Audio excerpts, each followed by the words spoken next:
இப்போ நாடாளுமன்ற எதிர்க்கட்சித் தலைவர் ராகுல் காந்தி அவர்கள் ஏற்கனவே கர்நாடக மாநிலம் பெங்களூரில் இருக்கக்கூடிய ஒரு தொகுதியில் மகாதேவ்புராவில் கிட்டத்தட்ட 1 லட்சம் வாக்காளர்கள் போலி வாக்காளர்கள் சேர்க்கப்பட்டதுனால எதிரொலியாக தான் காங்கிரஸ் அங்கே தோத்துது அப்படின்னு சொல்லியிருந்தாரு. இப்போ என்ன சொல்லியிருக்காரு அப்படின்னா, கடந்த 2 நாட்களுக்கு முன்பாக ஹரியானா மாநிலத்திலையும் இந்த மாதிரியான ஒரு சம்பவம் நடந்திருக்கு அப்படின்னு சொல்லியிருக்காரு. இப்போ தமிழ்நாட்டில் எஸ்ஐஆர் வந்து நடத்திட்டு இருக்காங்க. இது தமிழ்நாட்டில் என்ன மாதிரியான எதிரொலியை ஏற்படுத்தும்னு நினைக்கிறீங்க? அதாவது இந்த தீவிர வாக்காளர் பட்டியல் சரிபார்ப்பு நிகழ்ச்சி வந்து அது வந்து நடத்தக்கூடாது, நடத்த வேண்டாம் என்பது எங்களுடைய நிலைப்பாடல்ல. வாக்காளர் பட்டியலை வந்து ஒரு ஒரு ஒரு குறிப்பிட்ட காலத்தில் வந்து இதை போல் ஒரு வெரிஃபிகேஷன், ஒரு இன்டென்சிவ் வெரிஃபிகேஷன், இறந்தவங்க வெளியே போனவங்க இவங்களெல்லாம் சரிபார்த்து நீக்கிறதுங்கிறது ஒவ்வொரு முறையும் தொடர்ந்து நடைபெற்றிருக்கக்கூடிய ஒரு நிகழ்வு தான். இது கடைசியாக வந்து 2002 நடந்திருக்குது. இந்த 2002 நடந்ததுக்கும் இப்போ நடப்பதற்கும் உள்ள வித்தியாசத்தை தான் நாங்கள் சொல்கிறோம்.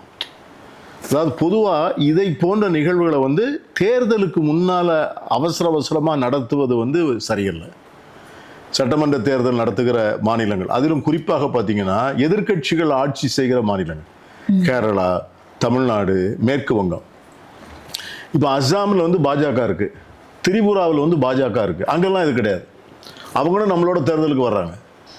ஆனால் பாஜக ஆளுகிற மாநிலங்களை விட்டுவிட்டு எதிர்க்கட்சிகள் ஆளுகிற மாநிலங்களை மட்டும் குறிவைத்து இதை வந்து தேர்தல் ஆணையம் நடத்துவது வந்து ஒரு பெரிய சந்தேகத்திற்கு இடமான ஒரு செயல். முதல்ல எங்களுடைய.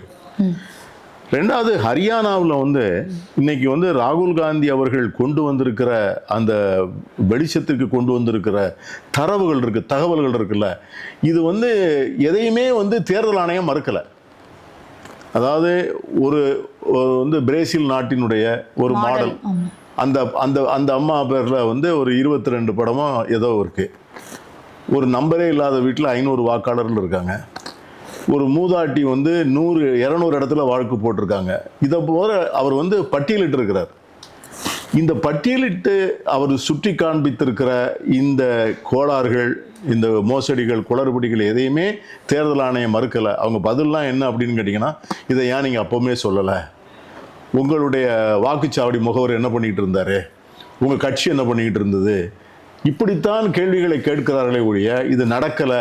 ஏன்னா இப்போ நீங்கள் வந்து நான் வந்து என்னுடைய வீட்டில் ஒரு பொருள் களவு போச்சுன்னு சொல்லி கம்ப்ளைண்ட் கொடுத்தா, நீ ஏன் நல்லா தூங்குன, ஏன் அலர்ட்டாக இல்லை, ஏன் வீட்டில் ஒரு நாய் வளர்க்காமல் இருந்தா என்ன, ஒரு நாய் வளர்த்துருக்கலாம்ல, ஏன் கதவை வந்து நல்ல தாழ்பால் போட்டிருக்கலாம்ல, இப்படிலாம் காவல்துறை கேட்கக்கூடாது.